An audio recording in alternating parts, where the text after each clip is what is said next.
Hello, my self Umesh Shukla, advocate high court Allahabad.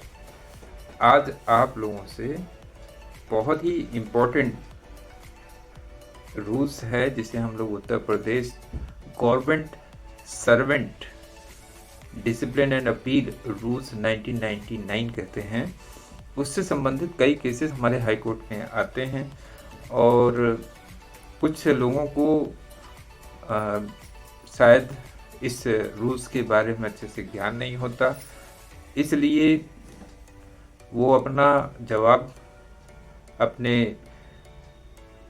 Departmental inquiry में अच्छे से प्रस्तुत नहीं कर पाते हैं और भी अन्य कई कारण होता है जिससे कि आप इस एक्ट के अनभिज्ञता के कारण कई समस्याओं को सामना करना पड़ता है। तो इसमें जो है सबसे जो खास बात है, इस एक्ट की सबसे खास बात है वो ये है कि इसमें इस एक्ट में ये बताया गया है कि अगर कोई सरकारी कर्मचारी सरकारी नियमों जो सेवा के जो नियम बनाए गए हैं उस नियमों का अगर वो उल्लंघन करता है तो उसके जो हायर अथॉरिटी हैं वो उनके खिलाफ क्या एक्शन ले सकते हैं वो इस एक्ट में दिया गया है। तो इसमें जो सबसे पहला है वो ये है कि मान लीजिए किसी ने सरकार के किसी को सरकारी धन का गबन कर लिया, तो यहाँ पर दो प्रकार की कार्रवाई होगी। एक तो प्रशासनिक कार्रवाई जो विभाग के द्वारा होगी, विभागीय कार्रवाई कह सकते हैं तो, और दूसरा आपका होगा क्रिमिनल आपराधिक कार्रवाई होगी। तो ये तो ऐसा मैटर है कि जो सभी इसमें इन्वॉल्व नहीं होते और कभी कभी ऐसा होता है कि आप अपने सीनियर से बदसलूकी करते हैं तो वो भी एक्शन ले लेता है आपके खिलाफ। ऐसे कई प्रकार के उदाहरण होते हैं। तो यहाँ पे सबसे पहले ये है कि ऐसा कुछ अगर हो जाए तो आपको किस प्रकार की पेनल्टीज आप पर थोपी जा सकती हैं। तो पेनल्टीज जो है वो आपके कंडक्ट के हिसाब से दो प्रकार की हो सकती हैं। एक तो हो सकती है माइनर और दूसरी हो सकती है मेजर। जो माइनर होती है उसमें भी कई प्रकार के होते हैं। जैसे पहला अगर हम लोग लें तो जिसे हम लोग कहते हैं सेंसर, जिसे हम लोग प्रतिकूल प्रविष्टि एडवर्स एंट्री जिसे कहते हैं, वो आपके करेक्टर रोल में एक एडवर्स एंट्री, एक प्रकार से जैसे एक मास्टर एक लड़के को मतलब शिष्य को समझाने के लिए कि देखो आइंदा कभी ऐसी गलती मत करना, इसलिए इस प्रकार का एक छोटा सा एडवर्स एंट्री आपके उसमें डाल, लेकिन ये आपके सर्विस पीरियड के लिए प्रभावित करता है, ये भी नहीं होना चाहिए। दूसरा आपका होता है वेतन वृद्धि रोक दी जाती है, आपका इंक्रीमेंट रोक दी। देखिए इंक्रीमेंट दो प्रकार का रोकी जा सकती है। एक तो होती है कुछ समय के लिए, एक होती है कि हमेशा के लिए रोक दी जाती है, जिसे हम लोग क्यूमुलेटिव इफेक्ट कहते हैं। तो क्यूमुलेटिव इफेक्ट जो है वो गंभीर पनिशमेंट यानी मेजर पनिशमेंट में आता है, जबकि वेतन वृद्धि अगर किसी मतलब थोड़े समय के लिए अगर रोक दी जाए तो उसे हम लोग माइनर पेनल्टी देते हैं। इसके बाद दूसरी चीज है आपके दक्षता स्तर पर रोक दी जाती है, यानी कि इसका मतलब ये होता है कि आप प्रमोशन लायक नहीं हैं या आपकी एक्टिविटी ऐसी है, आपका कंडक्ट ऐसा है कि आप प्रमोशन लायक नहीं है, तो विभाग ऐसा करता है कि आपका जो लेवल बना हुआ है उसी लेवल पर वो बने रहने की पनिशमेंट दे देती है। इसी को हम लोग बोलते हैं क्या कहते हैं, एफिशिएंसी बार कहते हैं। मतलब आप यहीं पे जाकर इसी में ही रुक जाएंगे, आप दक्षता स्तर पर आपको रोक लग जाएगी, नहीं स्टॉपेज ऑन एफिशिएंसी बार। इसके बाद जो है जो नेक्स्ट है वो ये है कि अभी मैंने आपको शुरू में एग्जांपल दिया कि मान लीजिए आपने सरकारी खजाने का कोई नुकसान आपने कर दिया तो वो आपके वेतन से रिकवर की जाएगी, ऐसी भी पनिशमेंट मिल सकती है। ये हो सकता है कि एक मुश्त में आपसे रिकवर कर ली जाए या तो कई किस्तों में आपसे रिकवर की जाए, और ये भी हो सकता है कि उसका एक हिस्सा आपसे लिया जाए या तो पूरा की पूरा हिस्सा ही आपसे लिया जाए, रिकवर कर लिया जाए। इसके बाद जो लास्ट में माइनर में आता है, माइनर की कैटेगरी, माइनर पनिशमेंट की कैटेगरी में आता है वो ये है, और वो सिर्फ और सिर्फ समूह ग के लोगों के लिए होती है। इसमें यह है कि उनकी 1 महीने की तनख्वाह का सिर्फ 25% ही काटी जाती है, सिर्फ 25% इसके बाद हम आते हैं सेकंड पार्ट में। सेकंड पार्ट में बताया गया है मेजर पेनल्टीज। मेजर पेनल्टीज क्या है?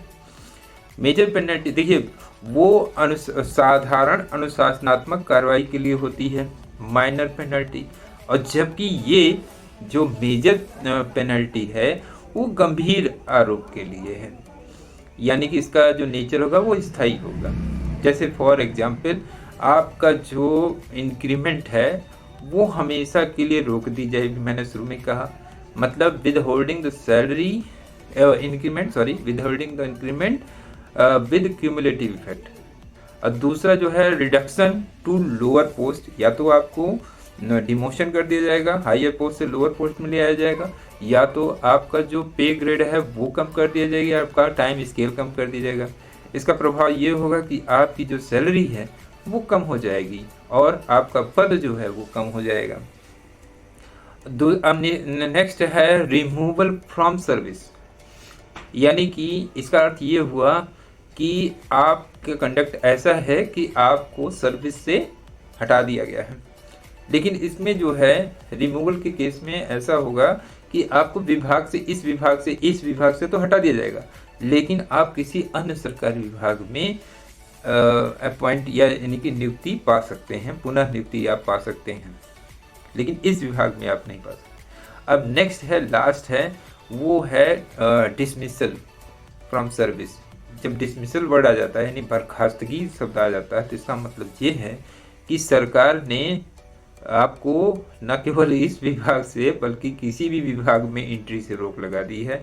आपका जो भी पेंशन और जो भी सेवांत जितनी भी लाभ हैं वो सब आपको दे दिए जाते हैं। इसका मतलब आपका अब किसी भी जगह में आपकी कहीं भी नियुक्ति नहीं हो सकती। ये तो हो गया हमारे दंड के बारे में।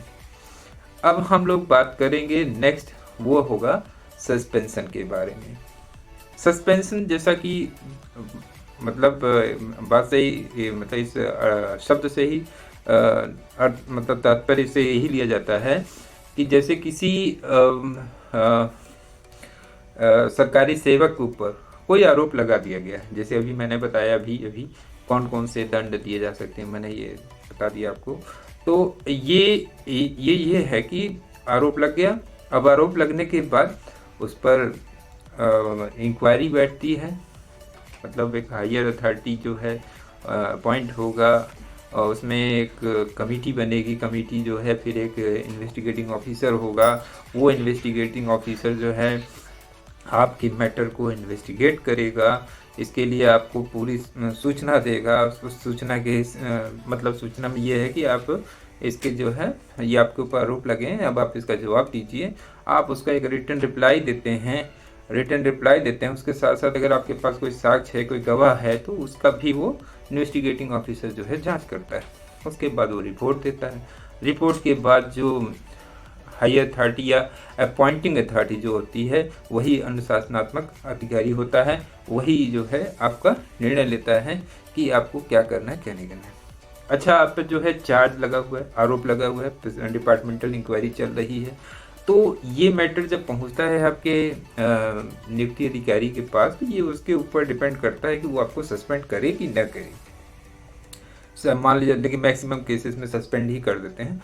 तो मान लीजिए उन्होंने सस्पेंड कर दिया, अब सस्पेंड आप हो गए। उसके बाद ये जो सस्पेंशन चीज़ें हैं, ये जो सस्पेंशन की सारी चीज़ें हैं, ये आपके रूल 4 में बताया गया है। ऊपर जो हमने पनिशमेंट की बात की वो रूल 3 में था, ये रूल 4 है। इसमें शुरू में ही मैंने जो एग्जाम्पल लिया, जैसे कि क्रिमिनल प्रोसीडिंग भी अगर साथ में चल रही है, तो वहाँ पर ये है कि देखिए 48 घंटे से ज़्यादा अगर आप हिरासत में हैं तो आपका ऑटोमेटिक सस्पेंशन हो जाएगा।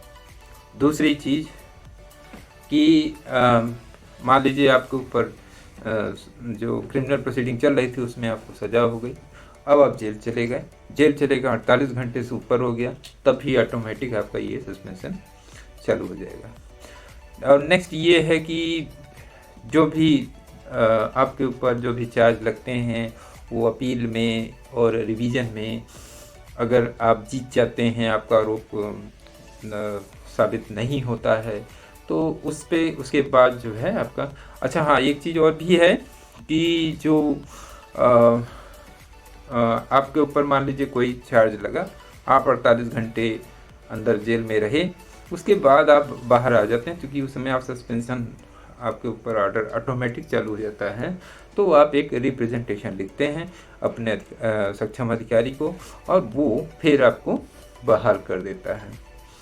तो आज मेरा वीडियो बहुत लंबा हो गया है, अगली बार अगला टॉपिक हम लोग लेंगे। जय हिंद।